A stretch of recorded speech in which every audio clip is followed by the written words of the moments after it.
Bir ota bechora o'g'liga aytdi, bolam, men mabodo o'lib qolsam, shu bitta qo'y so'yib, hali ehson qilasanmi desa. Qo'ylari bor ekanda, qo'rasida.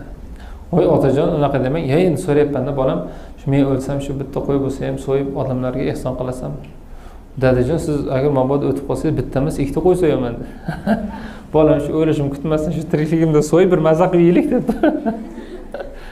O'shaning uchun tirikligida qilganingizga teng kelmaydi. O'tgandan keyin juda katta savob bor buni, lekin tirikligida uni roziligini olib, duosini olib qolishni baxtini his qiling.